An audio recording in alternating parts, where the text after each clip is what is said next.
Welcome to The Impossible, where we empower others to face the impossible, inspire them to be impossible, and motivate them to do the impossible. I'm Matt, and back this week with my brother Austin Douglas. How you doing today, sir? Fantastic. Hello, everyone.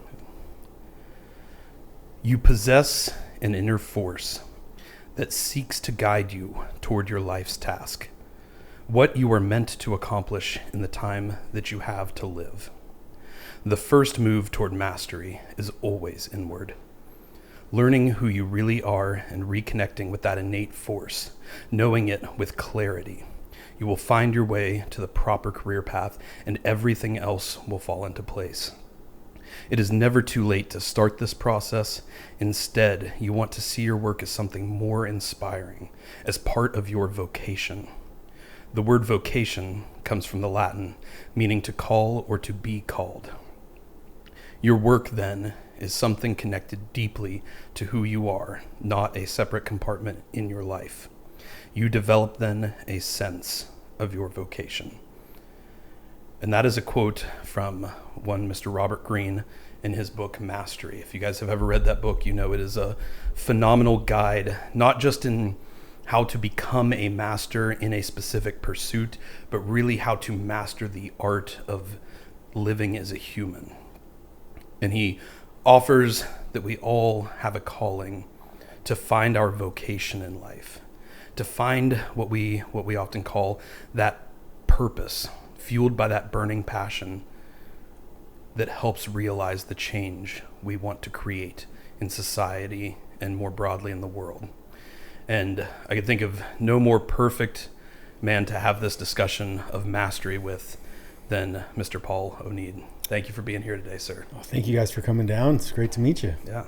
So take us back, and I guess to introduce a little bit, what's your history in terms of like a coach, an athlete? What's kind of the short story on how you got here today? Short story. It's going to be tough. I'm old. So I started my first coaching job. It was in 2007. I started personal training at our university gym. So started out like most people do. I was studying kinesiology and got really interested in training. I played college basketball my freshman year, then realized that I was a 5'10" white guy, so I wasn't going to play very much, and transitioned into playing football. And my second season of football had a knee injury. It required surgery, so I just tore my meniscus. And it was during the recovery process for that knee injury where I was just obsessed with sports science, the rehab process, biomechanics. I just realized that it was something that I could obsess over, and not only obsess over, but practice everything I was learning in real time, which was incredibly motivating for me. Then as I came through that, I was like, I want to be a college strength coach. I had experience working with a bunch of the football players at our school, prepping them for the CFL Combine, because I'm Canadian. And I was like, okay, who is the best college strength coach in the nation? And that year, it was a gentleman named Ron McKeefery at the University of South Florida. So I reached out to him. He directed me to his assistant, Frank Wintrick, who became a very close friend and mentor of mine. And Frank said, listen, you can get yourself here and be here for 3 months. We'll take you. Mm-hmm. And the rules around that for Canadians at the time, or I don't know how it works for other countries, but if you're on a visitor's visa, you cannot have any source of revenue. Oh, really? Yeah. So I couldn't earn any money of any kind for those 3 months. And so I had to save. At the time I was coming out of university. I was still finishing my last year. Mm-hmm. I got mono in like my second year. So I was 2 credits short of graduating. So I had to do an extra semester, which was a blessing because I got to do a research paper and be entrenched in research.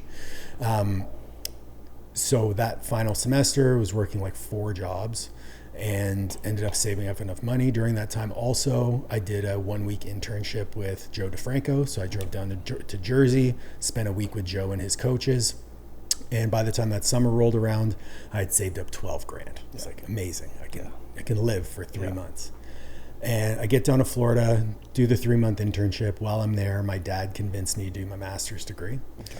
So I didn't have great grades in university until maybe my 3rd, 4th year, but I guess that was enough. They respect Canadian universities enough that was good enough to get in. I didn't need a GRE for that one because it was a Master of Arts at the time. I got in. I was like, great, I can keep interning, keep progressing through that. So a year went by, started my grad program, and there was a coaching change. And during that coaching change, the new coaches came in.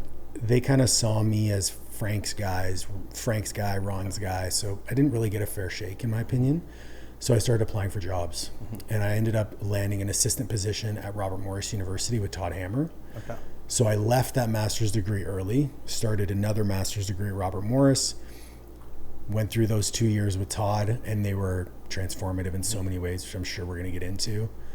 When I graduated, I had promised that my dad I would finish my first degree because I didn't want to leave a master's degree like 2 semesters, or I think it was even just 1 semester short. So at that point, a colleague of mine had gotten the head strength coach job at U Tampa. Okay.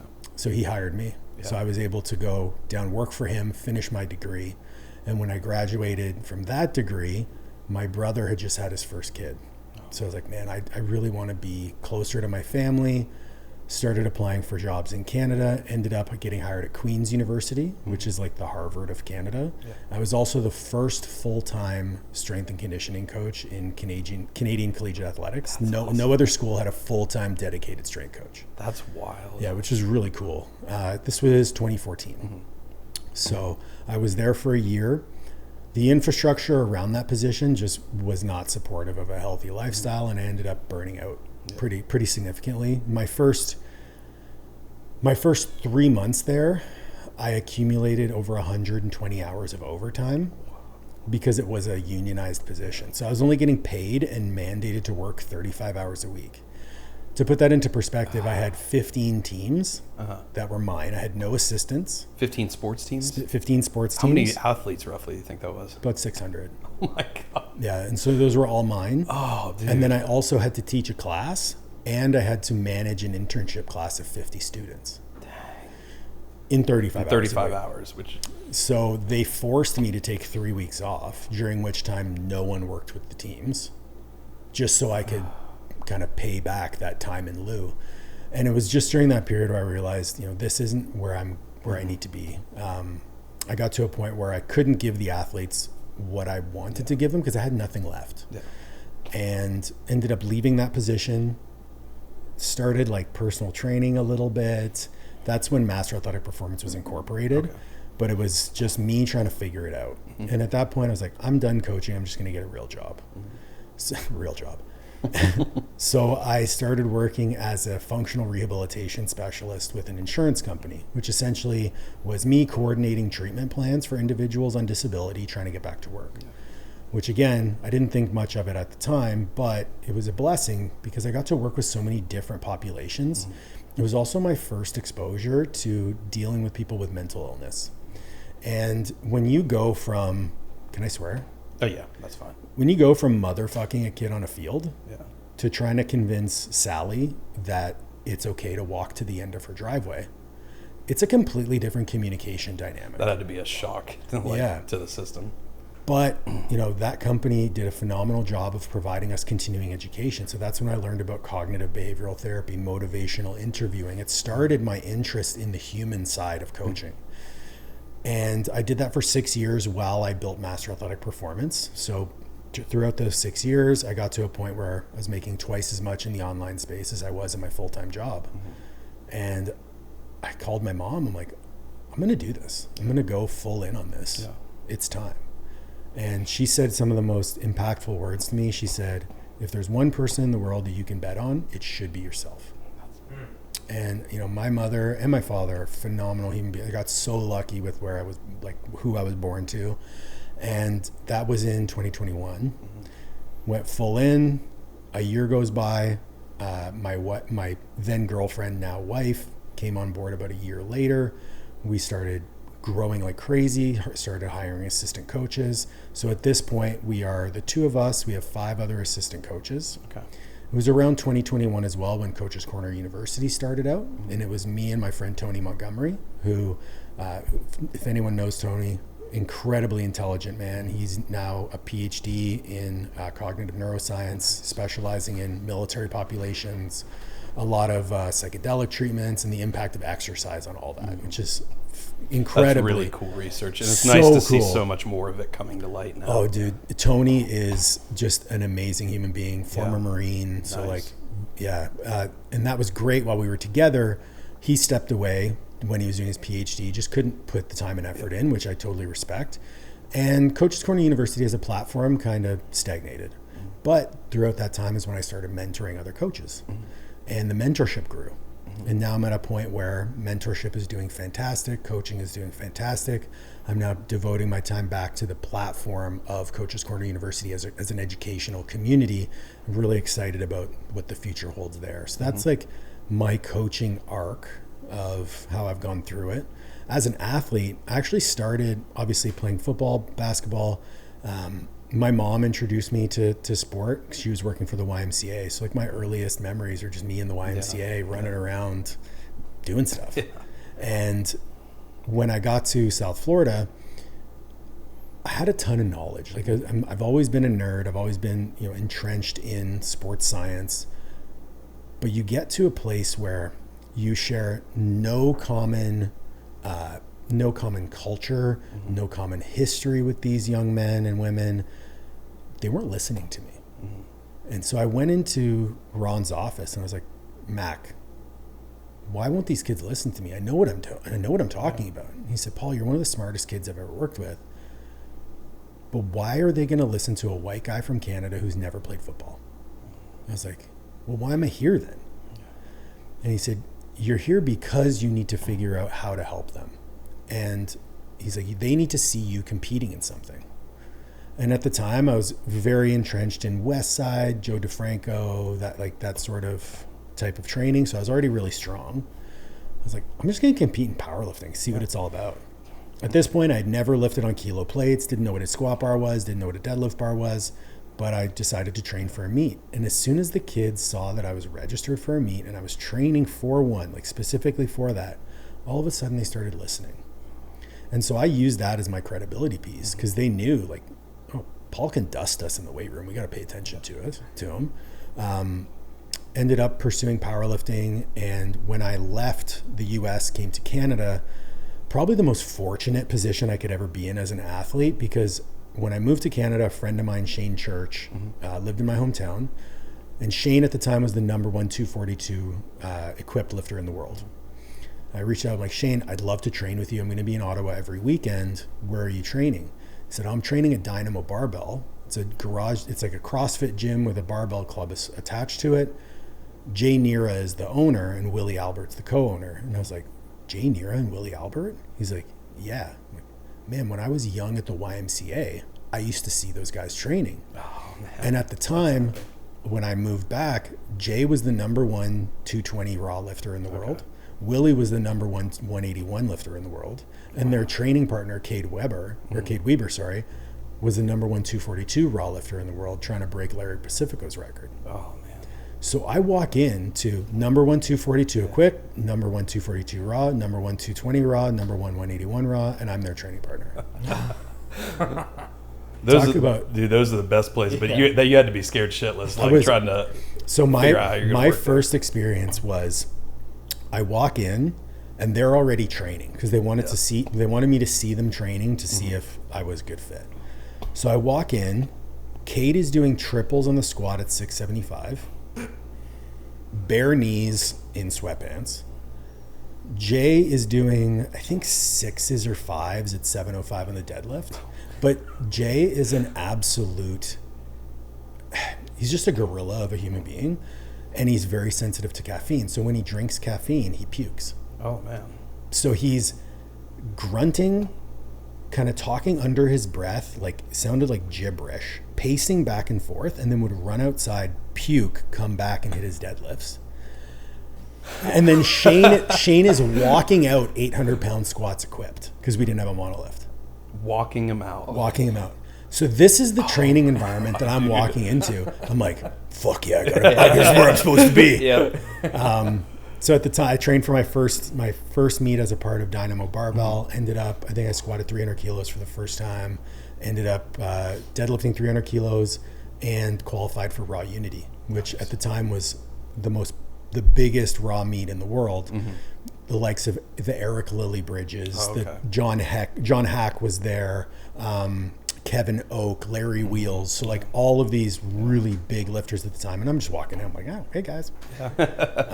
Ended up doing well. I think I squatted, I think I went 6 for 9, something like that. But it was my first big meet. And I was like, guys, this is where I need to be. And my lifting took off from there. Ended up squatting over 800, I think 14 times. Best bench press 430, best deadlift 725, best totaled 1960 at 242, 1930 at 220. So I came very close to that 2,000 pound total. Around 2021, started having a lot of hip issues. So my left hip, I'm pretty sure, I never got it diagnosed because I didn't want to know, got so bad that I could only tolerate like 1 rep of squat volume per week. And it just wasn't fun to train anymore. I said, I'm going to step away. I'm going to do a bodybuilding show. Let's just see what it's all about. And that was a great opportunity for me to learn bodybuilding. I remember watching that progression on, because I've been following you for several years now, I think. I remember watching that whole progression, because was it like a full year you put into it? Yeah. I remember watching that the whole time and just being absolutely amazed again. And just like, this is the transformation that we all can create in our lives. Yeah, and it was really cool because it was like totally foreign. I'm also built like a hotel mini fridge. Like I'm not a bodybuilder's physique.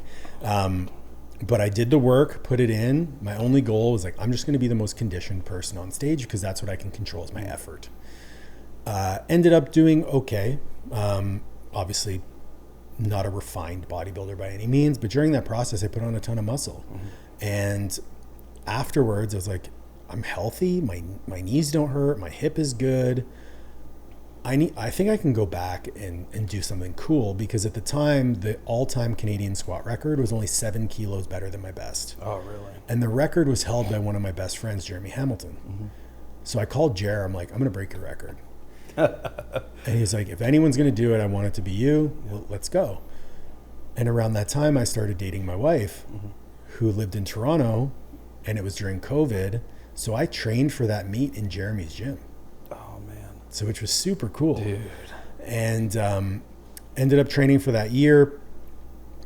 Decided I wanted to do a tune-up meet. Everything was going well. I had tripled 750 in the gym, which was a PR prior to the meet. I'm like, I'm just going to go and take 750 on my 3rd attempt, take some conservative benches and deadlifts, and shake the rust off. Lo and behold, that 3rd attempt squat, I lost my balance. And my hips shot back, my shoulders came forward. So when I went to push my knees forward to get my hips under the bar, I just felt like 2 hammers hit me in the knees, and I ended up tearing both my quads, which I'm sure we'll go into it. But that process for me, like, I was totally okay with that. Like I knew before my chest hit the floor that I was okay because I fell forward. Didn't scream, didn't yell, didn't panic. I was just like, hey guys, like roll me over, take the wraps off. They took the wraps off. I saw that there was gaps in my knee. I'm like, all right, that's not done. Supposed to look like that. Yeah.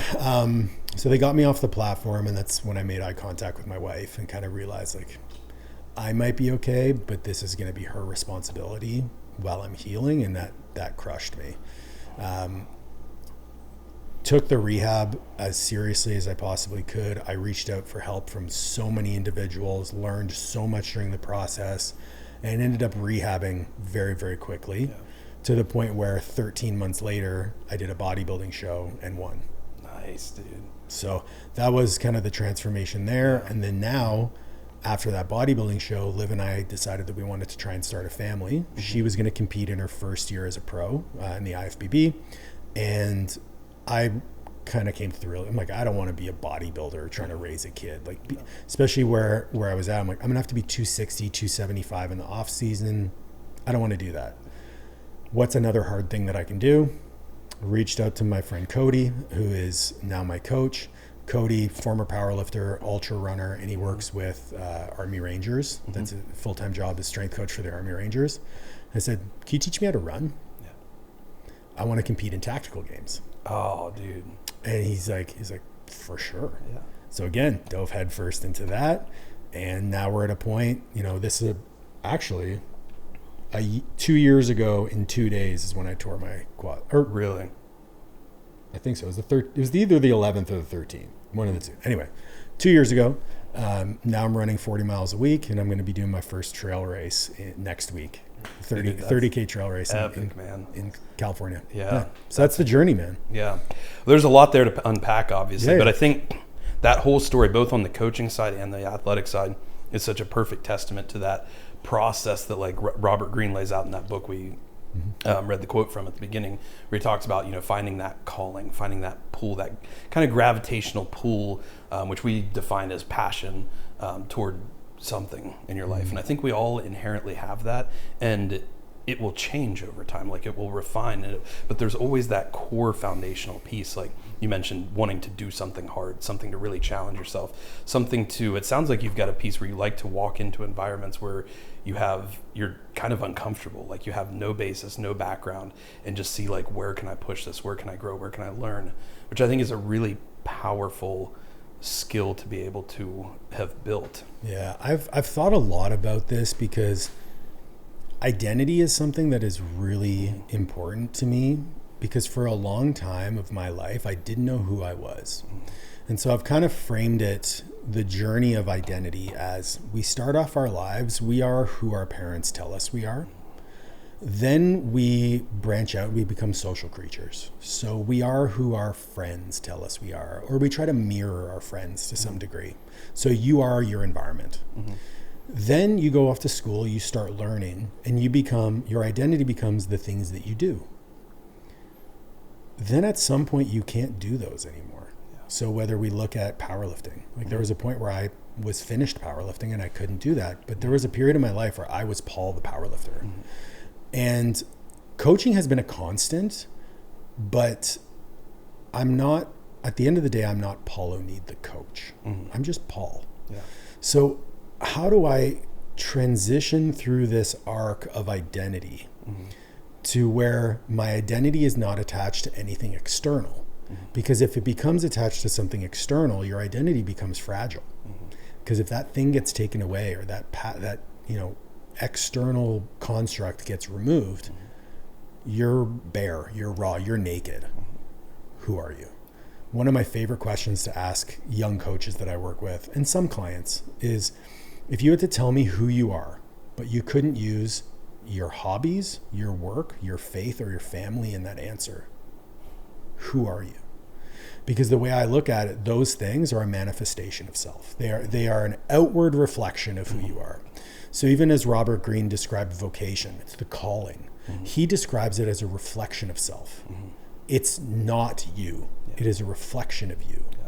And so that kind of ethos around identity has allowed me to create a lot of clarity in terms of even doing hard things. Like when I remember vividly when I was in the hospital bed, I was writing these long journals in my Facebook or my Instagram story. And one of them was, I am someone who identifies as, or I identify as someone who does hard things. This is just another hard thing for me to do. But what I've come to realize recently is doing hard things is easy. Like doing hard things is not a challenge for me anymore. It's just something that I do. So what is it about my identity that craves these challenges? And so that's kind of the direction that I'm going now, is like, what within me manifests itself as chasing these hardships? I do think manufactured hardship is the number one tool that we have to develop ourselves as people. Like, full stop, that's a fact in my opinion. But where does the meaning come from? Like that's kind of where my head's at right now. I resonate with a lot of that, and I know Austin does too. And we've had discussions along this line, kind of ad nauseum on the podcast before, because so much of that is in line with our message. You talk about what is that? How would you identify yourself without any of those labels, those outward reflections? And my word, since I battled cancer, has always been like impossible. Like that's the word. That's why. So much of our ethos was built around that, even though it was 10 years after I battled cancer. It's because I always I found something that like anytime this impossible challenge arises, which was pediatric cancer, which was getting my leg amputated, which was recovering from the multi-system organ failure I had towards the end of my treatment, I can still put that same set of skills into anything I pursue in life, whether that's running, whether that's powerlifting, whether that's now been the business focus, which is insanely freaking hard as well, as I'm sure you know. Oh yeah. But it's always that piece of like, I love more than anything else doing the things that couldn't or shouldn't have been able to be done. And I have a question for you. Yeah. So you're going through all these different hardships. Mm-hmm. I'll be straight up. The majority of the hardships in my life that were physical are self-imposed. So they're either manufactured hardships or through my own errors. Mm-hmm. Now, when you're going through life and hardships are thrust upon you that are outside of your control, you've also done manufactured things, but you've also had these unforeseen hardships. How does your approach or mindset to those two things change? Because in a lot of instances we see, especially with clients, they look at life as happening to them rather than for them. So they feel like victims. You, in my opinion, have never been a victim. You've just been somebody who responds. There have been times in my life I was. Yeah, okay. Yeah. I would not identify that as right now, but there were times in my life where I was, for sure. And so I understand where that victim mentality is. And I apologize. Did you have more to the question? No. I'd love for you to riff on that. That's a really good question, bringing up the difference between the chosen hardships, the chosen impossibles versus the ones that are placed upon you. At this point in my life, I don't interpret them differently. And I know that's going to sound weird to hear, but the example I'll give is, well, I've been hospitalized 4 times in the last 9 months. I was in the hospital just a month ago I was having a hemorrhagic GI bleed, just completely out of nowhere. But I've had like half my colon cut out. I've had 5 stomach surgeries, and I'm going through this really bad period of, they think my bone marrow is shutting down from all the chemo when I was younger. So I'm incredibly anemic. So even though a year ago I was able to squat 500 pounds, right now if I do more than like 4 or 5 reps, even at 135, I start getting black vision, going dizzy, can't keep my hemoglobin up. So it's just like a phase of something I'm going through. And that GI bleed was just one of those random things. And it just started like 9 o'clock at night. I go to have a bowel movement, and without giving too much information, there was a lot of blood. And so I'm like, yeah, this doesn't seem right, but I really hate going to the hospital. I just don't like to go. So I'm like, it'll be fine. And fortunately my wife is just like the biggest blessing ever in my life. So, she like trusts me, but she also knows when things need to start happening. So go throughout the evening, have another one, and then I wake up at 1 a.m. because at this point I'm just so exhausted. I'm like, I just need to sleep a little bit. Maybe it'll fix itself overnight. You realize in retrospect how ridiculous that sounds, right? Yeah, it'll be fine. It kind of goes with like the impossible thing. Sometimes I'm just like, it'll just like, it'll fix itself. It'll be fine. Like I just convince myself that it'll be okay. And wake up at 1 a.m. and I am like blitzed out of my mind, dizzy. Like I try to get up, go to the bathroom, have another GI bleed, and I try to go back to the bed, and I'm like stumbling, can't hardly move. So I tell my wife, like, hey, I got to go to the ER. Like this is not good. But she's asleep with our daughter, and I don't want to get our daughter up. So, and again, I don't recommend this, but the ER is only 1.5 miles from my house, and I drove back roads, but I drove myself to the ER. And I thought you were going to say you walked. No, I could not have walked. I rocked there. I threw on my 50 come back and I rocked there. That would have been epic though, showing up like that. So anyway, I get there and they're checking me in, and I'm trying to explain them to them like, hey, this is pretty serious. Which, if I'm saying that, it's definitely like pretty serious, but I don't think they like really believe me just yet. And so they want me to collect a stool sample, try to get up and go to the bathroom to collect the stool sample. And as soon as I stand up, I'm like, I cannot make it to the bathroom. So they bring in like a bedside toilet, and I get on that and have another massive GI bleed. And they're like trying to get me to use this pan thing to like collect the stool. Very familiar with that. Yeah. So they're trying to get me to use the pan to collect the stool. And when I'm like trying to wipe all this blood off of me, I pass out and crash, knock the toilet over.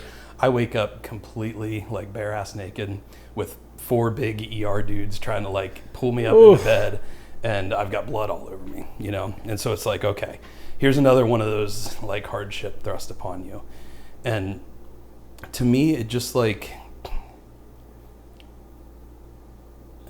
this is going to sound weird, and I don't think I've ever said this on the podcast before.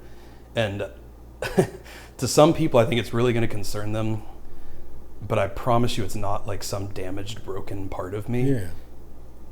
I have this mindset of, Dana White once said, or he says it all the time, whenever like business gets really hard or like stuff falls apart or stuff breaks down, he gets into this mode of just like clarity and flow state. And he's just like, I love this shit. That's what he says. Whenever something is hard or breaks down, he's got a challenge he's got to tackle. And that's kind of where my mind goes, is like, not that I love this shit, but like I'm built for this. Like I am designed for this. Like this is what I do. Like it's like game time for me. Like I resonate with that for sure. And so it's like, I don't even have a moment of, why is this happening to me? This is so hard. Like I hate that this is. Now, certainly I do have moments outside of that where like I'm dealing with the anemia and I can't, there's times where like I'm so dizzy and weak I can't pick up my daughter and walk across the hall with her. And those are the moments where it gets like really mentally challenging and spiritually challenging. But those like specific hard moments, I'm like, I'm built for this. I can overcome this. And then I ended up getting in the ER, rushed up to the hospital.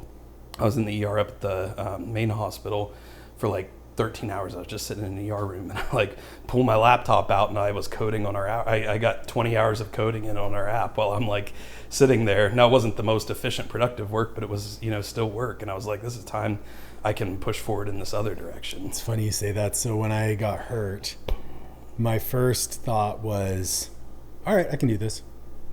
And I call that like uncompromised acceptance. It's just like, whatever happens in my life, I accept it. Because I think a lot of the stress and anxiety and all those buzzwords come from a lack of acceptance. Like life is going to do life things. Accept it. What can I control? Control those things. And then accept whatever comes and just keep going through that process. But when I got hurt, when I got to the hospital, I immediately sent a message to all my clients, be like, hey, this is what happened. I'll be in communication. That was a Saturday. Sunday was my biggest check-in day. My surgery was at 1 p.m. I got all my check-ins done before my surgery. I was on Oxy, so like, I'm sure they weren't the best check-ins, but they got done. But you weren't feeling any pain while you were doing them. Dude, you might it actually didn't hurt. Really? Yeah, it was like a big pressure. That's how Clayton described it when, I don't know if you know Clayton Workman or not. I do actually. Yeah. Okay. So he was on our podcast and Jaden's been on our podcast. So you're the third person that's had a double quad tear that's been on. But Clayton described it too. He's like, it's a lot of pressure, a lot of tightness, but he said there wasn't like a lot of pain necessarily. The pain for me, so my tears, the specific type of tear I had avulsion fractures to my patellas. Okay. So my kneecaps actually broke. Oh man. So the pain that I felt about 18 hours after the surgery when the nerve block wore off was horrendous. Like I have a whole new appreciation for pain. We're talking, it felt like 2 elephants were standing on my knees. I was sweating. I was ghost white, shaking and crying. My wife was rubbing my back and there was no amount of painkillers that they could give me to make it go away. That was like, whoa. Yeah. But again, it's just like acceptance. And like you said, there are moments where, you know, I probably cried every day for 6 weeks, but it didn't stop me from doing what I was doing. Didn't stop me from spending, 8 hours a day in a PEMF machine, or doing muscle stim 3 times a day, or doing my isometrics 3 times a day, or doing passive BFR 3 times a day, or making sure I nailed my nutrition and supplements. I don't think I've missed a meal or a supplement regime since then. Dang, yeah. And I'm very routine and regimented, so like that's not a big thing, but I made it a purposeful endeavor to check every single box, because this is what I think this is a superpower that comes along with a healthy marriage. I use this example with like just every day. So when I open my office door and I walk out and see my wife in the living room, that is a litmus test for, did I live up to the standards that I set for myself for her and for me and our family? Every morning I would wake up, there would be a liter of water and my supplements on my nightstand. Every morning when I went to bed, there'd be a liter of water and supplements on my nightstand. Every meal, I wrote her a meal plan. My meals were made ready for me at the times when they were supposed to be, just so she could focus on doing her own stuff. But we were like a well-oiled machine through this whole thing. So I remember, had my final follow-up with the surgeon. He's like, cool, you can weight bear now. And that next morning, I'm in the kitchen making my own breakfast, and I just see her shoulders drop like 2 inches. It's like, Yeah.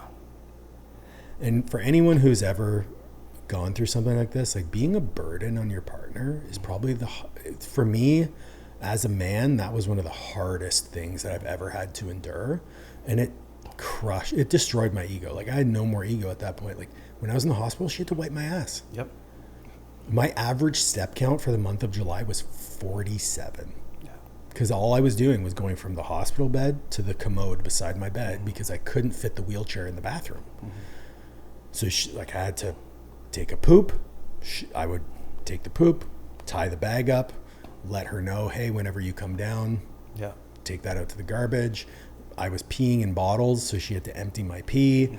You know, my mom would come over and hose me off in the front yard because I couldn't take a shower.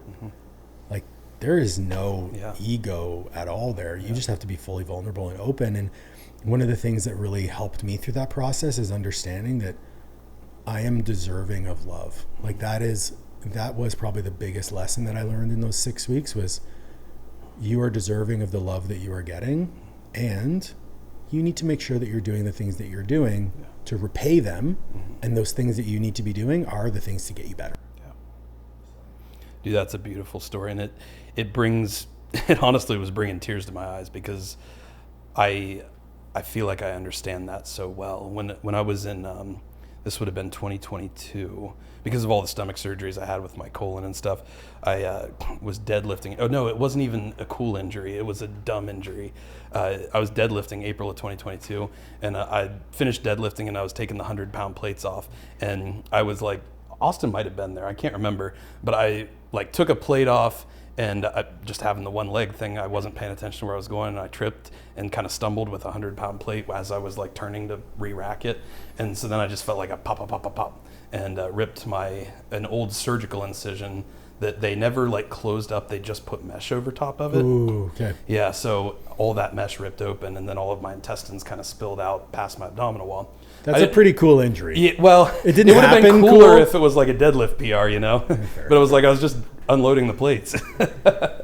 So, it's like if I had a video, anyway. But so I didn't even realize it happened or like what had happened. I just felt that pop, and then I did my thing where I'm like, it'll be okay. It's fine. Yeah. And so then 2 days later, actually you had just come down that morning because you were doing a chemo treatment that morning in your first round. And you and your mom came down, and you got there at like 6 a.m. or whatever. You woke up at 6 a.m. I can't remember. And I come out with my wife, Lauren, and I'm like that same like ghost white. And I'm like, I'm going to the ER. I'm not okay. I didn't know what was going on, but I knew I was not okay. So I had like a bowel blockage essentially, like because my intestines had spilled out, they got like tied in knots and stuff. So anyway, I was in the hospital a little bit for that, but then I had to get what's called a total abdominal reconstruction. So I had to like cut all my abdominal wall out and like macrame it and put it back together and then put it back inside of me. Like a Jackson Pollock painting. What is it? Like a Jackson Pollock painting? Exactly. That same kind of thing. And the beautiful artist of a surgeon, his name's Dr. Palos, favorite surgeon I've ever worked with in my life up at Ohio State, and just phenomenal dude. But anyway, he did that surgery for me. This was in July. So injury in April, surgery in July. And during this time, my wife and I are going through IVF because after cancer therapy, I was left totally infertile, like completely 100% infertile. And I worked with a functional doctor for years trying to get it back and just nothing. And my oncologist told me, she's like, this this just happens, and we knew that ahead of time. That was a likely outcome, and I'd been fortunate enough to like bank sperm before I started chemo. Oh wow! So I did have that as an option, which was a huge blessing. And was that something that they presented you in advance? Yeah. Okay, cool. Which is rare, was really rare back in that time. Okay. The Children's Hospital, fortunately, that I was at nationwide up in Columbus, that was something they hooked people up with, especially if you were at that, like, I was 17 when I was initially diagnosed. So like if you're at that age, where this could be like a permanent factor on the rest of your life, like that, they're really good about helping get people set up and work through that process just as a I kind of have a weird plan question. B. Yeah, go for it. So I had to go through fertility testing as well. Okay. Going, with this whole starting a family thing, because I wanted to make sure, obviously, years of PED use, powerlifting, all that stuff. My FSH, LH were 0. It's like, I'm going to start a fertility protocol. A couple months into it, I ended up having to test sperm. So I'm just thinking about like, I did the home test, so we did it all at home. Yeah. But I couldn't imagine as a 17-year-old kid, you're faced with a cancer diagnosis and you're 17. They're like, hey man, go jizz in this cup for us. Yep. How was that? Yeah, this is I've not talked about this on the podcast before. That's two. But I do never two talked of them. to. Yeah, there you go. I remember it though. It was this like It'd be hard to forget, man. it was like a nice little cozy bathroom is what it felt All like. right. Yeah. And there was like a sink and I think even like a little toilet in there. But then they had this big wooden armchair that you could sit in if you want, and you knew that probably loads of other dudes had. Loads of other dudes. And I remember like looking around and they've got these like, I mean, old like magazines. Nice. But they look like they were from like the 80s or 90s. And I was like, I just don't think that's gonna do it. I don't remember specifically what got me there. We don't need to go into details. But I think it was just like, again, it was like, this is something I got to do, Yeah. and it was one of many things that I had to do. And I knew I had surgery coming up, and I knew I had chemo coming up, and I knew I had amputation coming up. And so I think in my brain at the time, I was like, this sucks, but it is far from the hardest thing I'm going to have to go through, And so just another thing I had to do. And if I basically knew if I wanted to have a family someday, this needed to be able to be an option because I didn't know what the future looked like. It's also a tremendous amount, the whole hilarity of the situation. Yeah.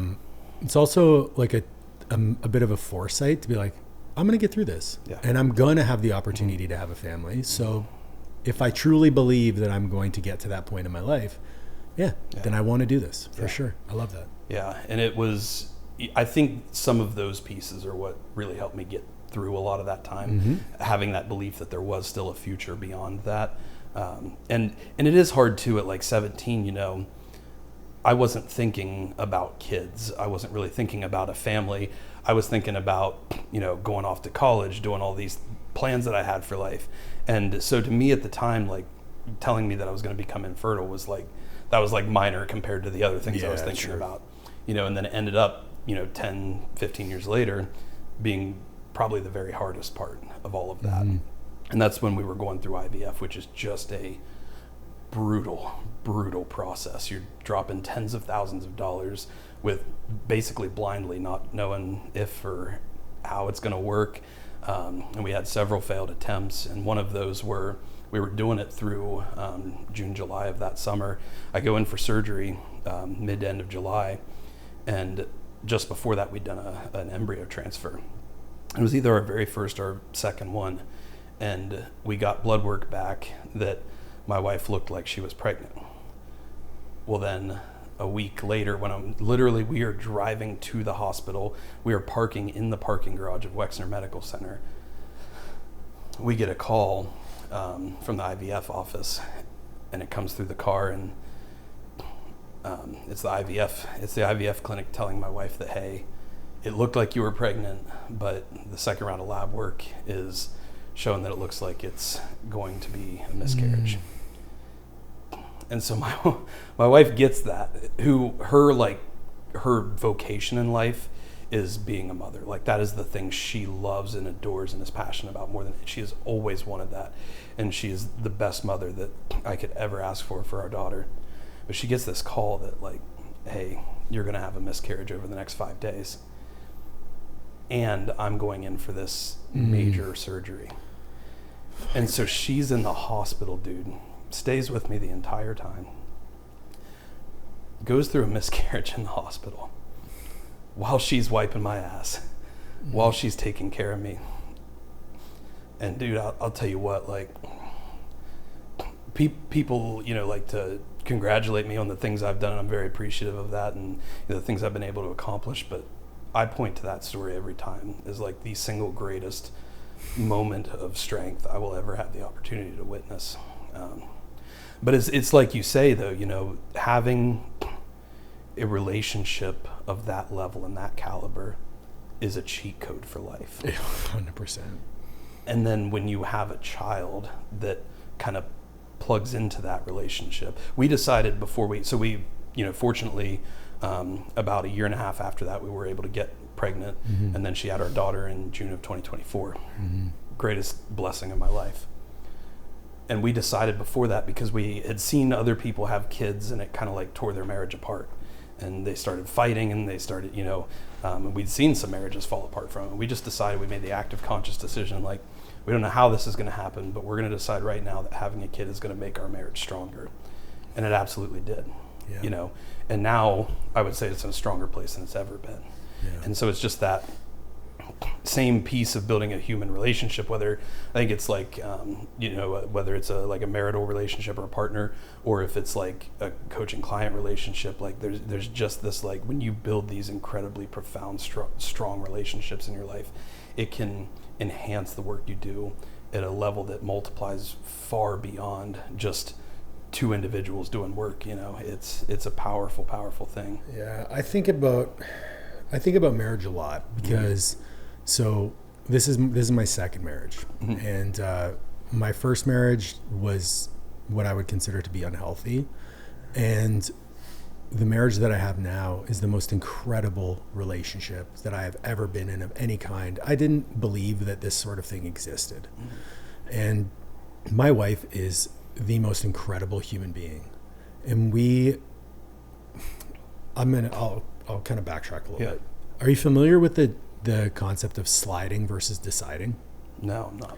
So sliding versus deciding is typically discussed within the context of relationships, where when you're not committed to any decision, you just kind of go with the flow. So you slide.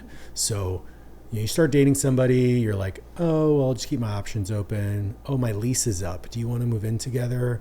Oh, we've been together this long, maybe we should get married. Or, oh, we've been together this long and married, we should have kids. So like, you're sliding from one step to the other, rather than making conscious choices along the way. Yeah, it's like letting life happen to you versus you taking active control over it. So when you're talking about, we made a conscious decision to fortify our relationship through parenting, that's something that Olivia and I have done from the beginning. We have decided at every stage of our relationship that, hey, this is what we are doing, this is why we are doing it.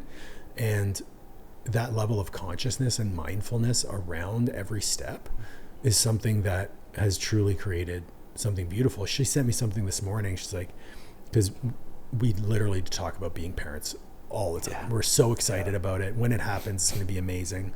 And it was just a block quote from Instagram about how, let's make a choice today to continue to build our relationship and never forget about us as we become parents.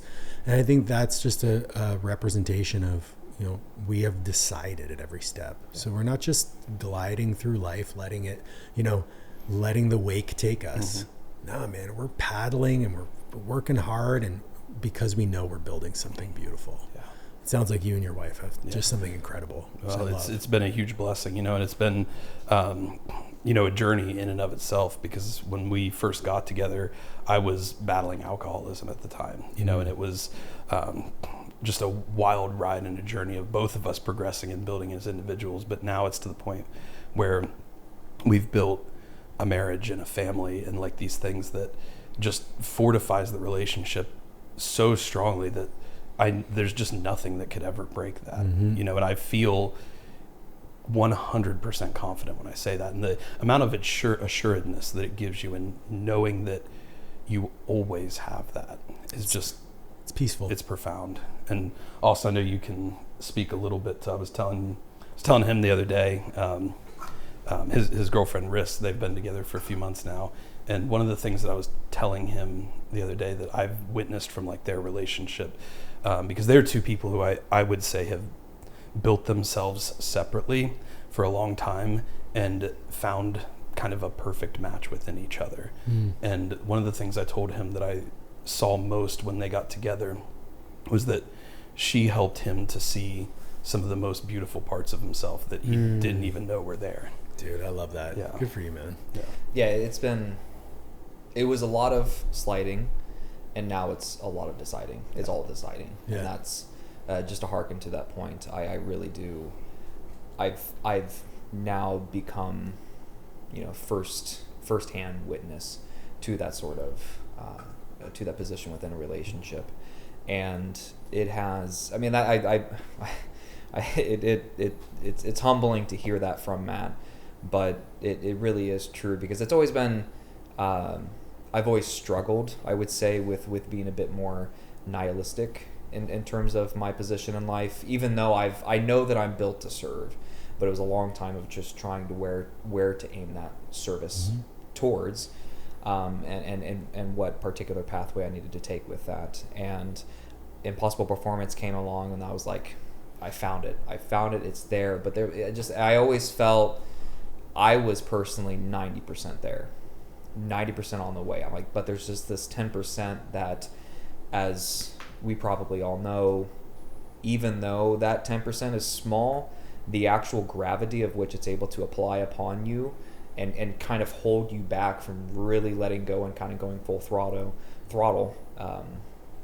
it can be immense. And for me it was, especially after 3 relapses within my cancer journey. That side was really starting to pull hard, like a source of dark matter of which we have no idea where it's coming from. I really did not understand why I couldn't just go. I could not. It wasn't full traction on the road. Something was slipping, and I just didn't know what. And I came out of a very long relationship, a very distant relationship too, and I knew that I needed to find somebody who was absolutely ready to go full throttle as well. And having just turned 31, I knew that I wanted to just find that person. And I despise using this word, but I'm very, very blessed to be in the position of where I found myself with Riss. I mean, it's been. I mean, it's difficult to come up with words that are able to sort of match that level of which I have found myself. Like, it's not just a game changer. It's not just a blessing. It's been an absolute meticulous, and I see that there's work to be done. But a lot of that, you find your head up into the you think you're living in the clouds, and you look above the clouds, but then you realize that you're actually living in a fog, and that's where I found myself. And with her, that fog is just slowly, but most certainly surely, and that surely part is what I've been able to focus on, is that it's been consistent, is that fog has been slowly moving out, and I'm able to see a lot more of what the future can hold and what the future will hold. And that, I believe, is somehow, Matt, the beautiful part in me, where that's able to actually to come out and to actually to blossom, to get a glimpse of the light of which life is able to offer to you, and actually to absorb that, and to take that energy, grow the beautiful leaves, get those beautiful flowers out, and that's where the relationship has at least been, the journey of a relationship has been with him in my part. So love that, man. Yeah. Love that. So it really seems like this mastery piece kind of comes up in every area of your life, across your entire life.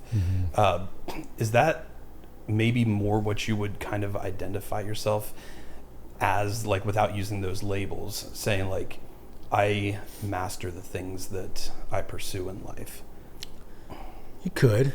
I haven't thought much about that. One thing that is like a core theme throughout my life is this like desire for external validation and making sure that I'm not feeding into that.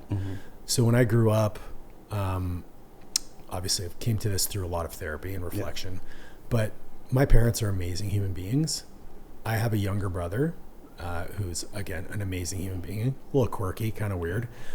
But Alex needed a lot of help when we were younger. He's only 2 years younger than me. So he needed a lot of help with his homework. He was an incredible athlete. So when, we ended up playing very high level volleyball, played professional beach volleyball. And so a lot of my childhood was focused around Alex's stuff. And I was still pursuing basketball and, doing well in school and all that sort of thing. But I really only got attention when I achieved. So I equated love with achievement. And it wasn't a fault of my parents. They were doing their best. Yeah. Again, amazing humans. And I've had this conversation with them. And it was actually a really hard one to say, like, hey, this is what I'm dealing with. This is why. It's not your fault. This is just the way that I interpreted it as a child. And that started manifesting itself in the choices that I would make with my career, with my athletic pursuits. And I really saw it in the negative fashion when it came to powerlifting, because, powerlifting presented options that had long-term ramifications potentially, but I didn't care about them because I just wanted to achieve. Yeah. When I squat 800 pounds, this is going to happen. When I get a 2,000 pound total, this is going to happen. So I'll do whatever it takes to get there. And, grateful that none of those choices affected my future plans, but I didn't really give a fuck about my future at that point. Yeah. So for me, this level of mastery now comes down to, I'm not pursuing mastery in the things that I do for external validation like I used to. I'm pursuing mastery in the things that I do because I am someone who puts their full effort into things. Yeah. So that's where that delineation comes down to, of like, identity versus outcome. The identity is the process. So it doesn't matter what that thing is that I'm pursuing. I'm putting my full effort into that thing. When I decided to start running again, because I haven't run since, I think the last time I played basketball was like 21. Oh, wow. Yeah. And I used to be able to, I was fucking good. I used to be able to, crazy shooter, could dunk, like very athletic. And now I'm like, a 1 minute run crushes me, but I'm going to put my full effort into it. I was training 14 times a week. I was lifting 4 days a week. I was running 3 days a week. And then I was mixing in other cardio modalities to like fill the gaps to bring up my fitness level. And now I'm running 6 days a week, lifting 4 days a week, still do a couple other like low impact zone 2 type sessions. So for all intents and purposes, I'm training like a professional athlete. But I'm not. It's just because that's my full effort. And I know that as life progresses, as business progresses, actually, I'm going to take that aside, because I think if you're not able to balance your business goals with your athletic goals, like, get your shit together. Whenever I hear coaches tell me that they can't train because they're working too much, I'm like, you have a time management problem and you're lazy. In any case, putting your full effort into something, that's how you get the benefits from it. Like, if you don't invest fully, if you just slide and you never decide and commit, you're not going to get much out of anything. So I would say that I pursue mastery because I want to put my best effort into the things that I do, and that's where that identity piece comes from. Yeah, I really like that frame, and we've used the phrase a lot on the podcast and just in the business that we have to be able to build the individual who builds the outcome, and it harkens back to that point of what you said. If it's for the outcome exclusively, that outcome is going to be fleeting and is going to be fading, and really we have no ultimate 100% control over that outcome. No, none. Like, just when you were going for that 2,000 pound total, or was it the 750 squat you tore your quad? Yeah. So like you did, I'm sure you checked every single box to get that squat, and then one little thing happens in a meet and you don't get the lift and you tear your quads. Like, if you had been wholly focused on that goal, if that squat had been your driving purpose behind everything, and then you don't hit it and you get injured, it could have taken you down an incredibly negative, destructive path. But because you checked every box, you built that individual along the way, you get to carry that individual moving forward. And so while that 750 squat, will always, those moments when you do that impossible thing or whatever it may be, or you achieve that outcome, they're always going to be beautiful, wonderful moments. But really the prize is that individual you build along that journey. Yeah. One of my favorite we'll call it representations of this. Are you familiar with the myth of Sisyphus? Yeah. Yeah. So for those unfamiliar, Sisyphus was punished by the gods to push a rock up the hill. And there's a philosopher named Albert Camus who wrote, an essay entitled Sisyphus is Smiling. And the crux of that essay was, we have to imagine that Sisyphus is smiling because he has purpose every day to push the rock up the hill. And so when I'm thinking about these different achievements or these different hardships that I'm manufacturing for myself, I'm just climbing the hill every day. I'm giving myself purpose to climb the hill. And anyone who's achieved anything, whether it be a goal that was short-term or long-term, you're just going to pursue another goal. Like the end goal is you're in the ground. Like that's the end of the journey. And the best view from atop the mountain is the next mountain to climb.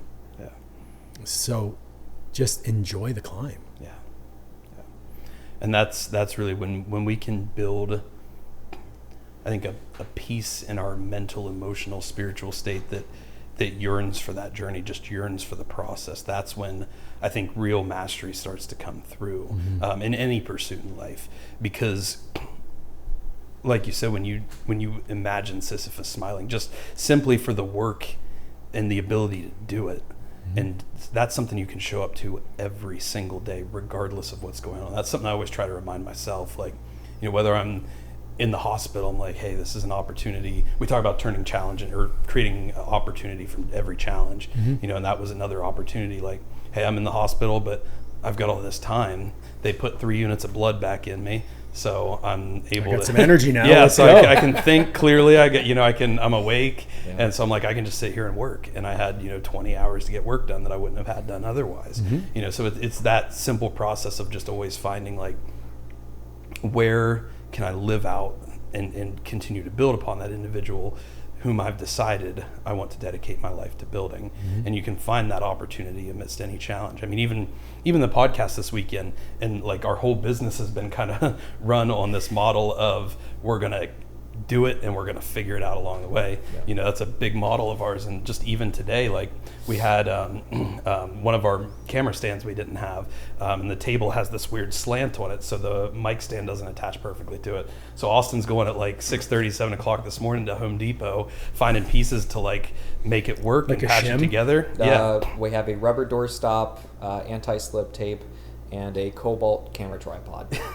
That's actually made for laser pointers for like surveyors. Yeah. Nice. So I can tell which one it is too. The branding's important. And so it's like, we try to make sure we always bring this professional setup to life, but there's a lot behind the scenes that's always happening that, we're just kind of figuring it out along the way. But our ethos and our mindset has just become that which, when challenge arises, we just figure it out. And there's nothing that we just cannot figure out.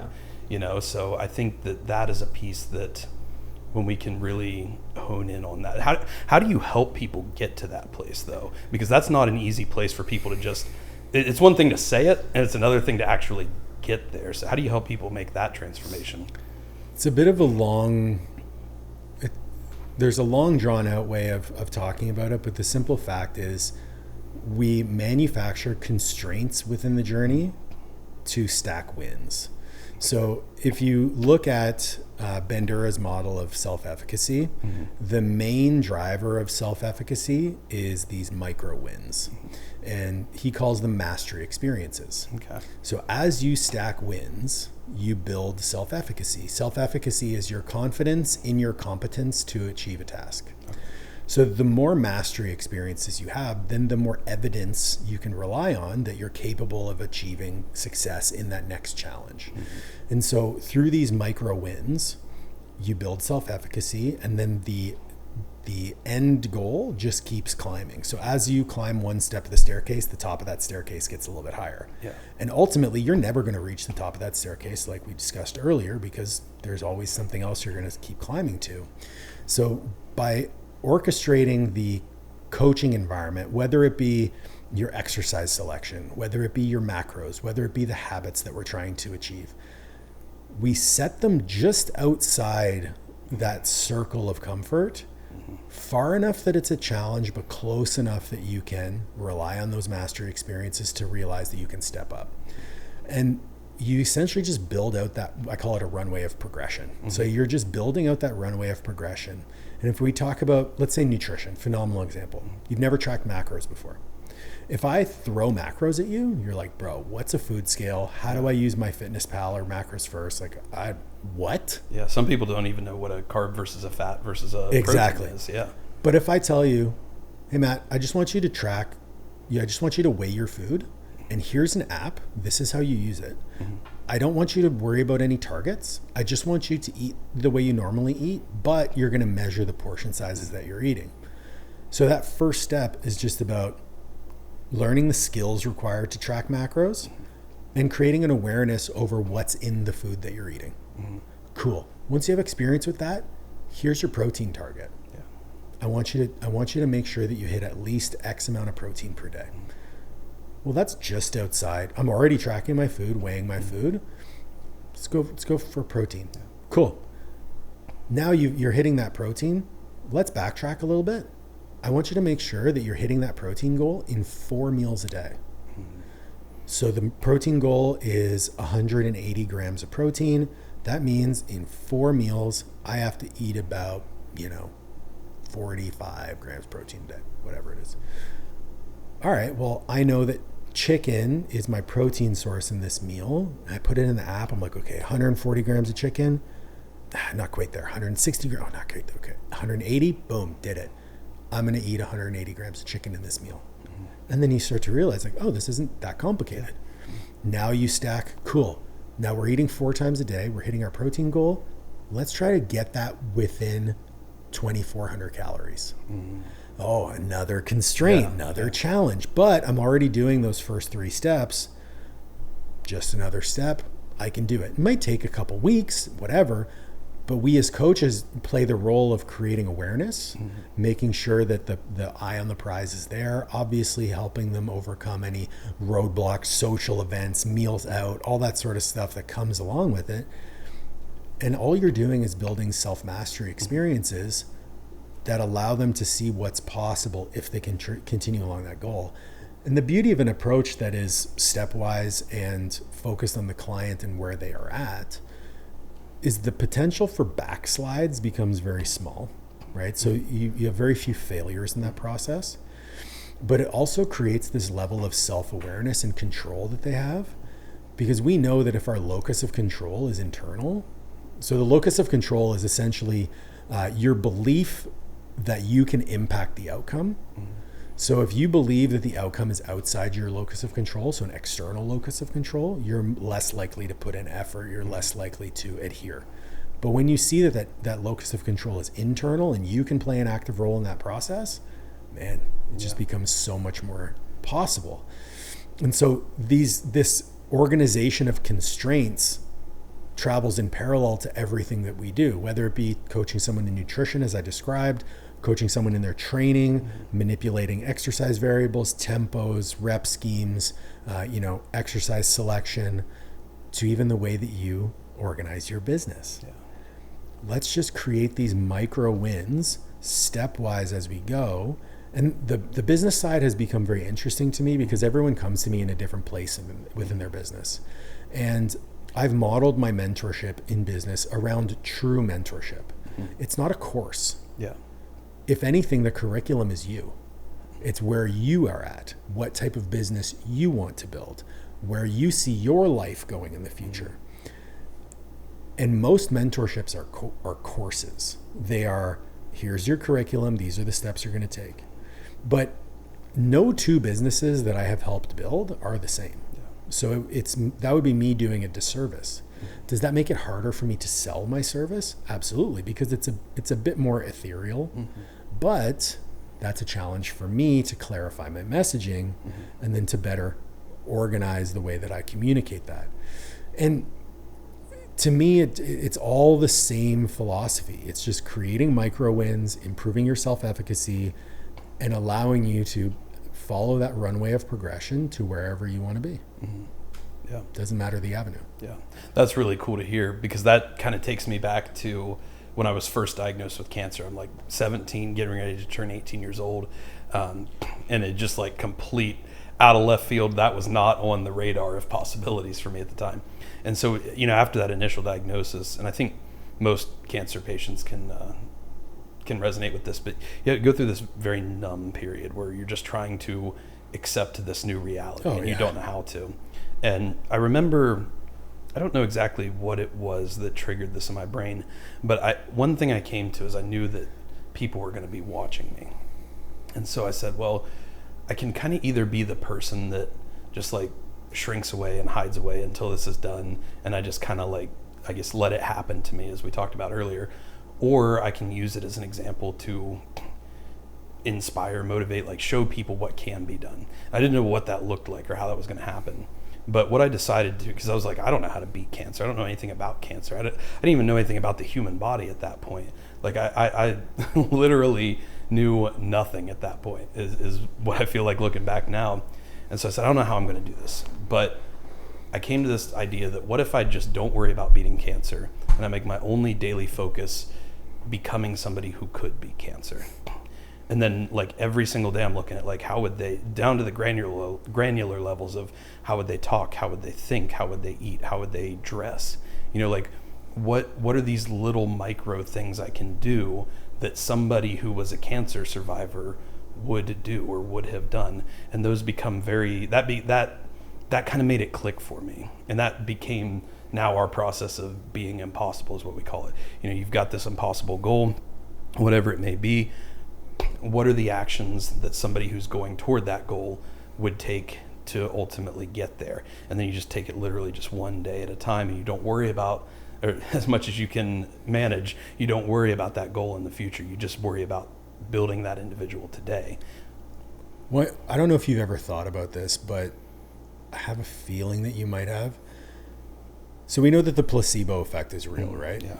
So if you believe something is going to have an outcome, it'll probably have an outcome closely related to that.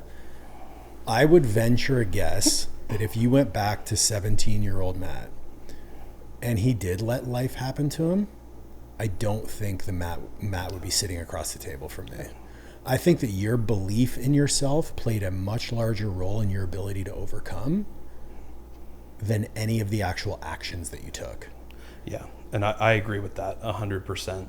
And I would say that the actions probably weren't what resulted in the outcome as much as the actions are what allowed me to have that belief. Like if I eat this food, then I believe that it will help me, overcome my cancer. If I speak to others and interact with others in this way, then I believe, it's kind of the actions that help build the belief, especially at that point in time for me. 100%. Yeah. And then I think somewhere along the way I was able to gain more control over just the belief itself, because another scenario I think of was about it actually would have been a year ago exactly this time.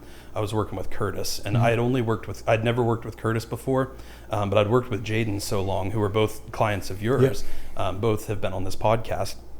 And Jaden, really, the years I worked with him in powerlifting, he helped me teach me my true potential for like what I can bring in terms of intensity and output and work. And he has this way of, like you talked about, like building in constraints. He has this way of assigning you like weights and reps that you look at it, and every week I would pull up my program and I'm like, there's absolutely no way I'm going to do this. Crazy. Yeah. And then I'd go and I'd do it some way, somehow. And I'm like, how does he do this? And he showed me really how to push it to that next level. Well, then what I realized is, for the 500-pound squat, it was so far beyond like what I had achieved, but it was something that in this weird way, I knew that I had the potential for. I just needed to align everything perfectly. And so I decided, I actually need a little bit different approach. Now I've learned to bring this raw intensity and this rage and this, everything that goes into that side of powerlifting. I need to now work on really hyper refining my form and my technique and building all that in. Which Curtis was he's a savant. He's a technician. Yeah, he's super hyper technical. And one day I trained with him and he fixed like 12 things on my squat, just like in seconds. So I was like, okay, I want to jump in with this guy. So Jaden was a super important part of that lift. And then I switched gears to Curtis to help build up the other side. And then, so we're going through prep and things just are struggling. It was my health that was kind of starting to collapse on me. I've got like a weird myositis thing from the chemo. I've got the weird anemia thing from the chemo, which was not quite as bad at that point in time.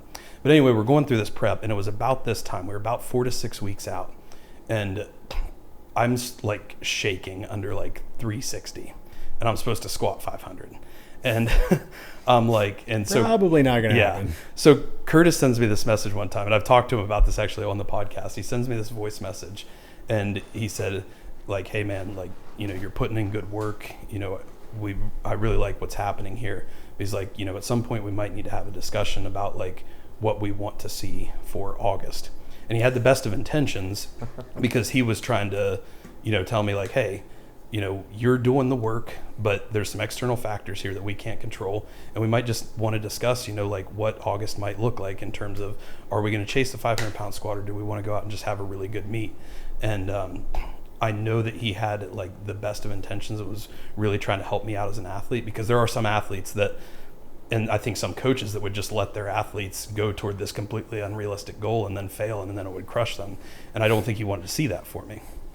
And I'll never forget, like, it made me so mad when he said that. I knew where this story was going. Yeah. And so I like calmed myself down, and I breathed, and I said, dude, I sent him a voice message back, and I said, dude, I don't actually care about the 500-pound squat. I care about doing exactly what I said I was going to do, showing up, checking every box I possibly can to make it happen, getting under that bar, and standing up with that weight and bringing it to depth. I said, those are all things I know I can control. All things I know I can make happen.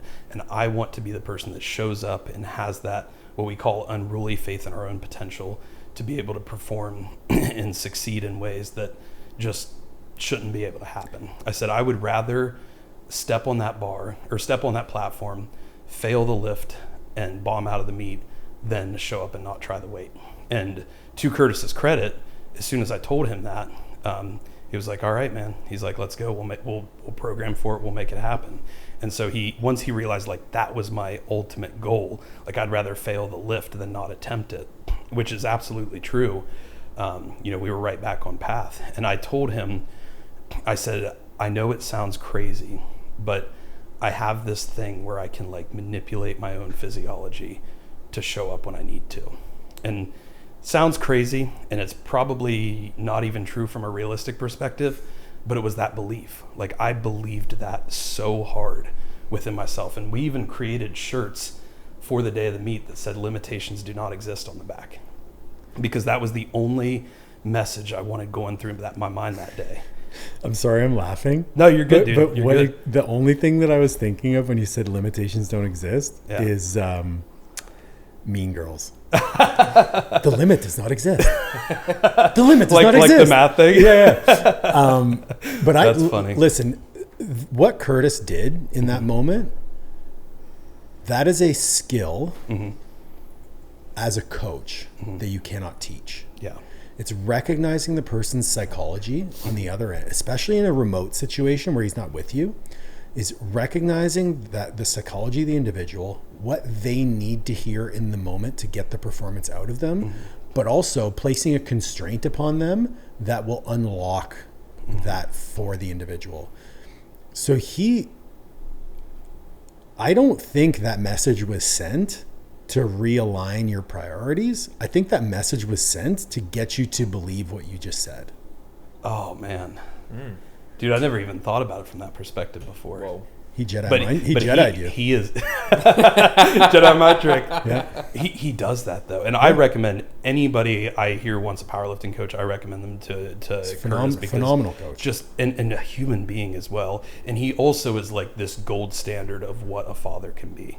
Like our daughters were actually born like 2 weeks apart, but I still look up to him as a father of like trying to get to that level. That's one thing. So I'm working right now with Curtis as on his nutrition. Okay. Because I worked with him on his business for probably a couple of years, and then he got to a great place. He was super comfortable. He had great systems, and then he came back to me. He's like, I'm gonna start coaching nutrition with my clients. So I want to do nutrition with you. Learn how you coach nutrition. So I coach him a little bit differently than I would any other nutrition client. But one of the things that we hold at the core, and I ask all my clients this, like, what are your values? Yeah. And he placed fatherhood number one. Yeah. So guess what? At his daughter's birthday party, he's eating cake. Yeah. You know, if he needs to miss a meal because Lydia needs his attention for whatever, he's going to miss the meal. So we have to talk about how to realign your priorities, how to make adjustments through that process. And I think, you know, that all like X's and O's aside, like you have to understand truly as a person, like where are your priorities? Where are your values? And then aligning the constraints of whatever you're trying to do to those. You know, we had a conversation off air about fatherhood. And one of the things that is front of mind for me when I have the pleasure of being a father is I am so routine, so type A. You could, like, if anyone wanted to murder me, they would know exactly where I was going to be at the exact time every single day of the week. That's not going to be able to be possible. But I'm ready for that next level of evolution for me. And I know that there's a ton of personality quirks that I have that are going to make that, like, I'm a have your cake and eat it too kind of guy. Whereas like, I want to do this, I'm going to do it. I'm just going to figure out how to do it. And my wife kind of pulls me away from this a little bit because she's much more of a stop and smell the roses kind of person. But like, I'm ready for it. Yeah. And I understand that. And I know my values as a human are going to change. So I mentioned the question about identity. One of the other things that I have a lot of the coaches that I work with do is, what are your top 5 priorities in your life? The caveat to that question is, at no point ever in your decision-making process can you sacrifice something below for something above. So just using this example, I place myself as number one. And the reason I do that is because if I'm not on stable ground, I can't show up for anyone else. Now, number 2 is my wife. If my wife asks me to do something that I know is going to compromise my mental health, I have to say no. But then again, I place my training and nutrition below my wife. So if my wife needs me and that means I miss a training session, I cannot ever take that training session.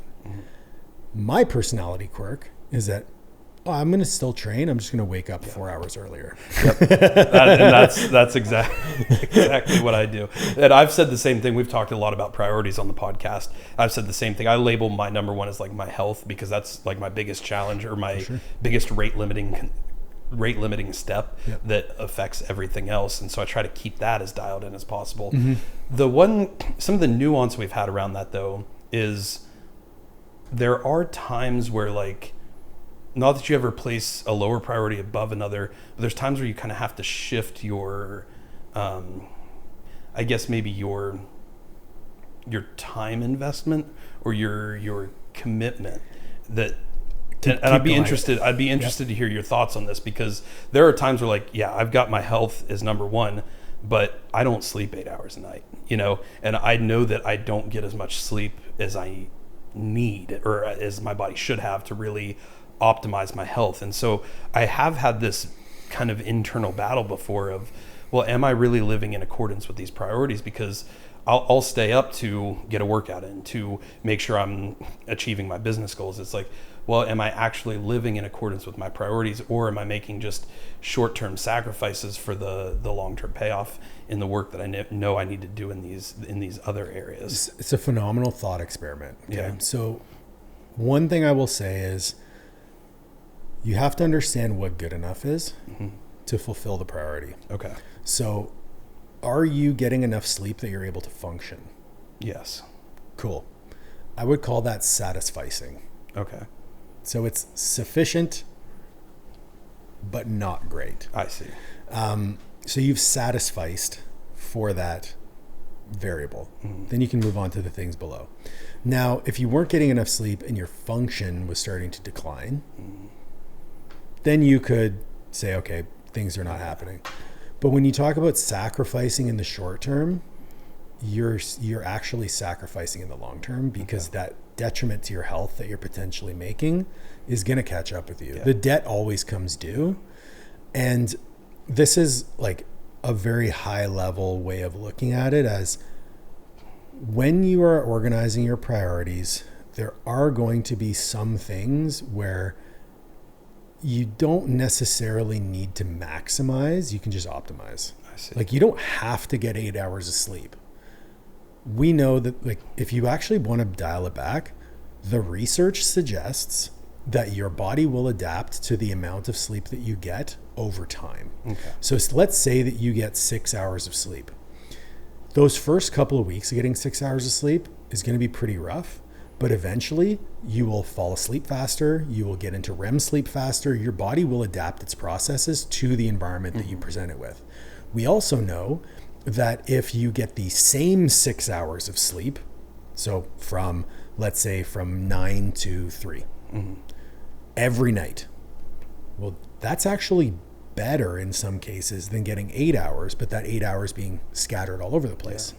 So when you look at, okay, Satisficing, I'm notorious for this. I typically get between 6.5 hours of sleep. That's changed recently, and we can probably go into that, but I always get the same 6 to 6.5 hours of sleep because I can optimize for where I'm at to satisfice the goal. Okay. So that's kind of where I draw the line. It's like, what constraints do I have in place? How can I make the most of those, making educated decisions based in the research? Say, like, cool, I can't get 8 hours, but I can get the same 6, and I can do that consistently. So when I was getting 6 to 6.5 hours of sleep, it was 7 days a week. I wasn't trying to play catch up on the weekends. Yeah. It was the same 7 days a week across the board. Even when we're traveling and changing time zones, still doing it. Yeah. So when we talk about, oh, man, am I really satisfying this priority? Maybe not maximizing, but you can optimize. Yeah.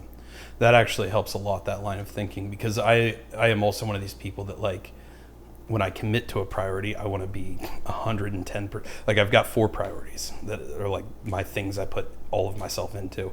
And when I commit to one, I want to be like 110% in every single one, all the time, every single day, always, which is just like, I like to set standards that I know that I can't hit just so I get as high as possible. But that's the piece I struggle with, is like, am I doing, I should be doing every single one of these like perfect all the time. And I think maybe it's just changing, like, what does perfect mean is what it sounds like you're laying out, rather than just like 8 hours of sleep being perfect. It's like, can we do more optimized sleep, or how can we make sure we're meeting the priority that then also fits into the rest of the priorities? Yeah, I think the idea of perfection also doesn't exist. Yeah. I had this conversation with my therapist recently because again, super type A, love to plan ahead. I have this kind of thing in my head where I want to be the perfect father.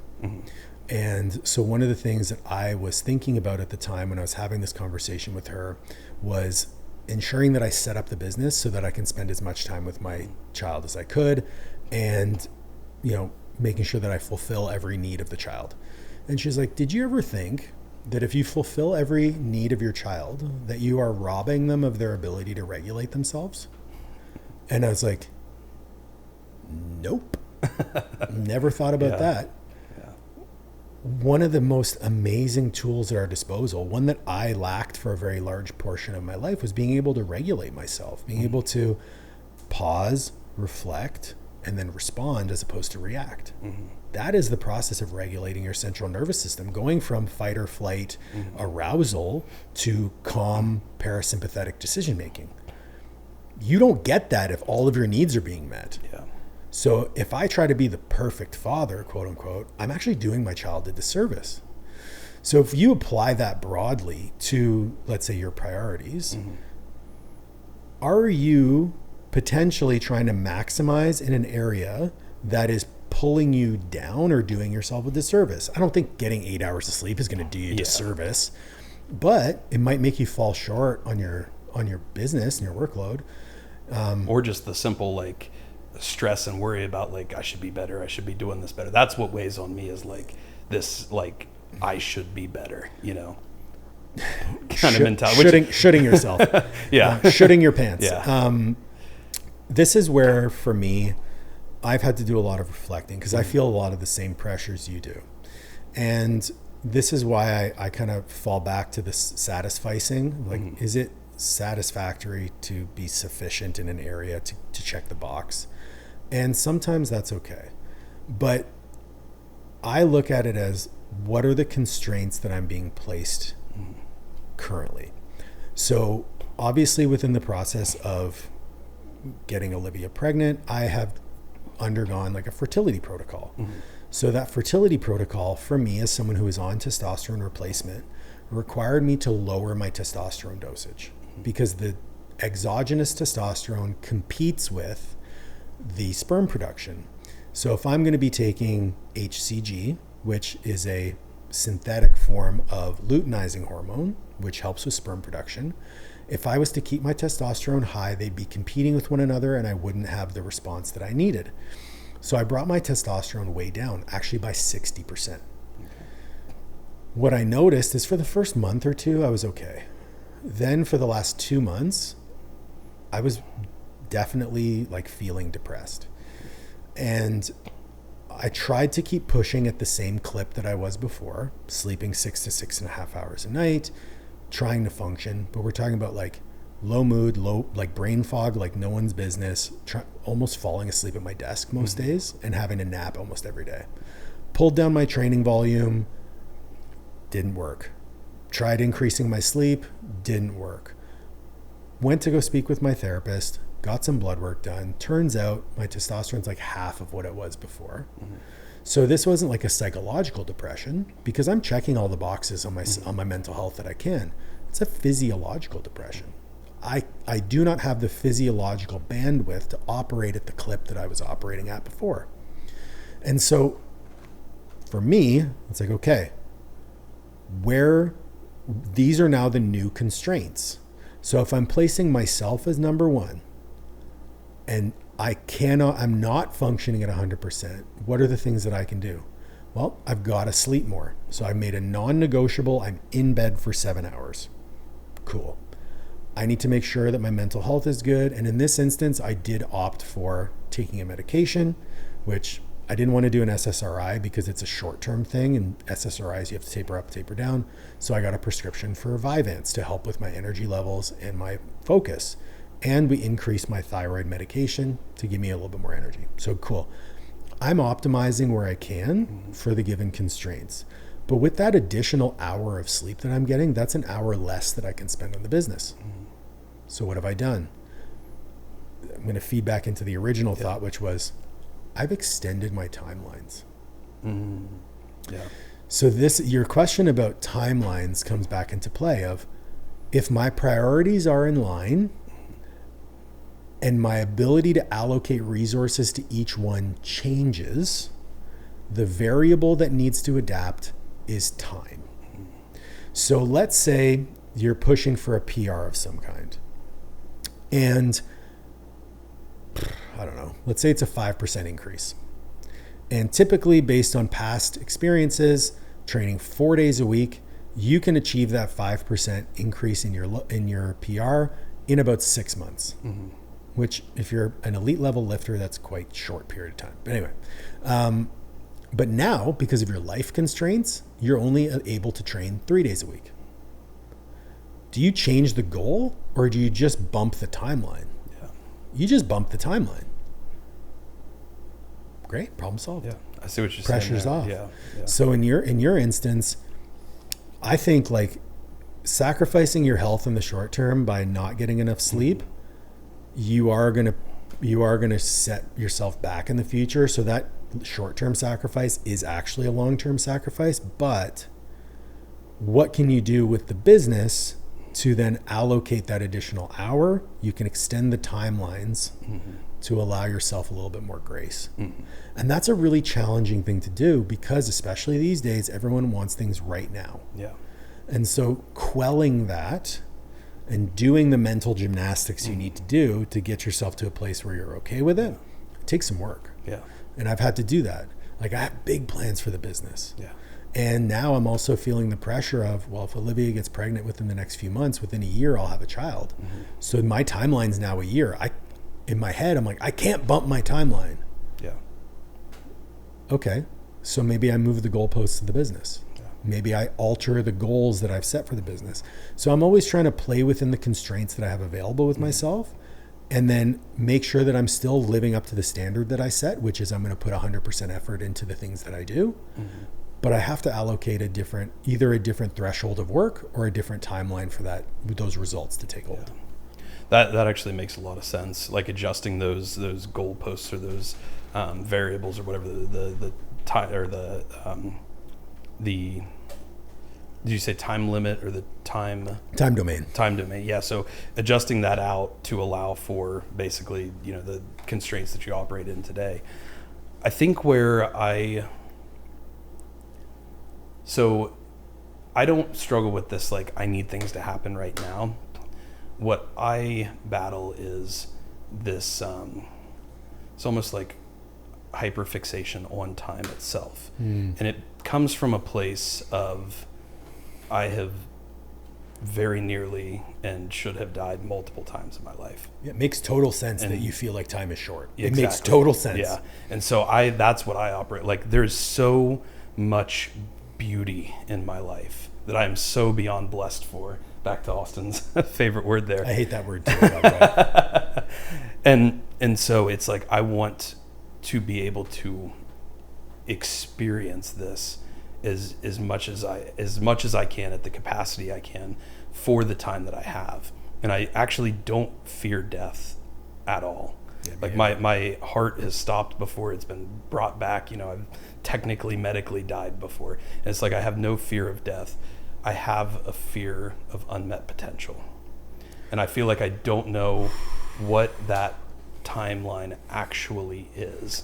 And so it's like I can expand the time horizon to, the next 2 years, but it's like I don't know if I'm going to be here in 2 years. And that's where how do you objectively define success? I like, and this is totally stealing it directly from Alex Hormozy. I just really like it, and I think it's a great line. He says, "Smart dude. Create and construct your ideal day, whatever that looks like, and live that as many days as you can before you die." Yeah, but you didn't objectively define what that day is. Like, tell me, objectively define for me. Mm-hmm. And I'm putting pressure on you now, but yeah, no, you're good. Just in the moment. Yeah, objectively define success for me. As far as, I think I don't fully understand the question. Okay, so if you were to look at an objective success, let's use business as an example. What is success in your business? I see.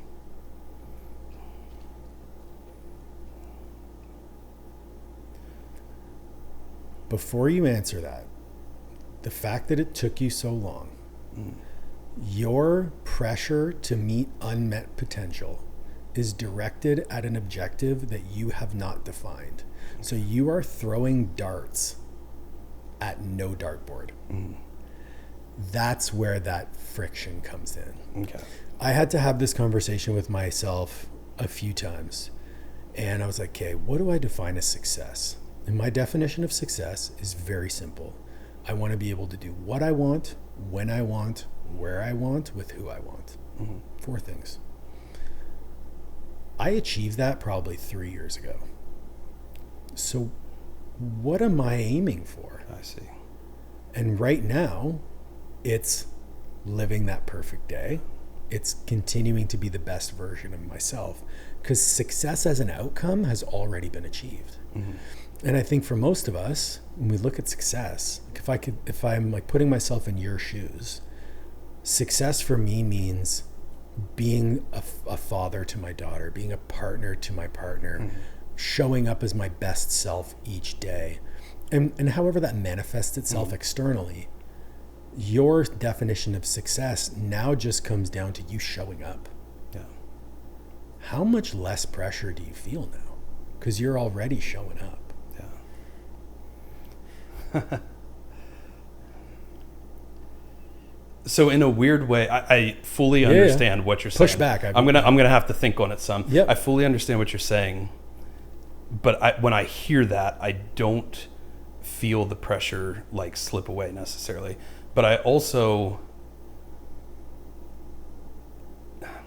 in this weird way, I don't know that I like need the pressure to slip away. Does that make sense? Or I don't I feel this need wouldn't for accept, it to slip away. would not expect the pressure to slip away, because showing up is fucking hard. Yeah. Okay. And showing up, just as a definitional term, means being your best. Okay. And to be at your best, that's a moving target, because it's always getting better and better and better. Okay. So that actually helps me more. Thinking of success as almost like a daily objective, not am I achieving this, like, because when I paused there, I was actually mentally going through, we've got our defined like lifetime goals, our 10-year goals, our 3-year goals. And so I was like running down the list of like, okay, what did we say for all of these? And what do I want to share on the podcast? Yeah. I was just like running through like which one fits for right now, and like currently we're on this stretch. We want to build up to 100K per month. Like that's like one of our like financial goals for the business, just to allow us to operate at the capacity that we want to be able to. And we've got all sorts of breakdowns that go into that, but that's not ultimately like personally like my life's purpose is not to build a business that's doing 100K a month. That's not really what I'm here for. It harkens more back to our vision of creating a global culture of strength that fosters a spirit of growth and constant pursuit of the impossible. So maybe the better thing to think about at the end of the day, like before I go to bed, can I answer the question, like, did I live up to that vision today? Mm-hmm. And no matter what no matter if I was in the hospital, no matter if I spent the full day with my daughter and didn't train, didn't eat on my diet, didn't eat, work on the business at all, which I don't know if those days ever happen, but say I had a day like that, did I live that vision through my interaction with her? And can I answer that question, yes, truthfully, at the end of every single day? That thinking about it in that way is a piece that really makes it click better in my mind. Mm-hmm. Of okay, that allows for some of that pressure release valve. People use the word grace. Mm-hmm. It allows for some grace, and I think people take that a bit too far. They give themselves an out. Mm-hmm. It's like, oh, I'm going to just give myself grace. Yeah. My wife shared this story with me. One of her clients was like, oh, we were so hot, we just had to get ice cream. It's the only way we could cool down. My wife was like, bitch, you had to get ice cream? You couldn't have some ice water? Mm-hmm. Couldn't like pour some water down your back? Had to get ice cream. Go in an air-conditioned room. Yeah. And so like, I think you can take giving yourself grace a little far. But for me, it all comes down to like, all right, let's objectively define what success is. And I gave a very broad definition of, what I want, where I want, when I want, with who I want. I also have more objective goals of, from a like income perspective, where would I like to be? From a impact perspective, where would I like to be? Mm-hmm. And those all play into, like, obviously I can't do those things without doing what I want, where I want, and it all comes down to, did I live up to the standard that I have set within the constraints available to me? And I try to go to bed saying yes. And let's be honest with ourselves, not every day you're going to be able to say yes. We are all human, we all err. But as long as you have more days where you say yes than you say no, and you're honest with yourself on the ones that you fall short, without judgment, you will be leading a more full and happy life. Man, full stop. Yeah. Dude, I love that. And honestly, I can't think of a much better note to wrap things up on than that. So, Paul, I really appreciate your time today. This has been my pleasure. By and far one of the most powerful discussions we've ever had. And I absolutely love this. I'd love to do it again sometime. And I appreciate you sharing your story with us. Always wish you and your wife the best on your journey towards becoming parents yourselves. Thank you. And just extremely excited for the day that comes to fruition. Did you have anything else you wanted to leave, whether it's coaches or athletes or just individuals looking to, maybe they're in that spot you've been in your life before, where you're questioning different things about, like, where am I going with this? What is my definition of success? Like, what am I truly solving for here? What would you leave them with? Well, I think just that line of thinking, one of the core tenets of everything that we do is raising the bar. It's become our slogan, and it's more than a catchphrase. It's really an ethos for the way that my wife and I live our lives, and that we want to impact the world with, is always trying to be better. So we talked about that next mountaintop or that runway of progression. It's always about just showing up and elevating yourself. And the only way to do that is to stop looking for answers. And the theme of our conversation today wasn't about trying to find answers. It was about trying to ask better questions. Yeah.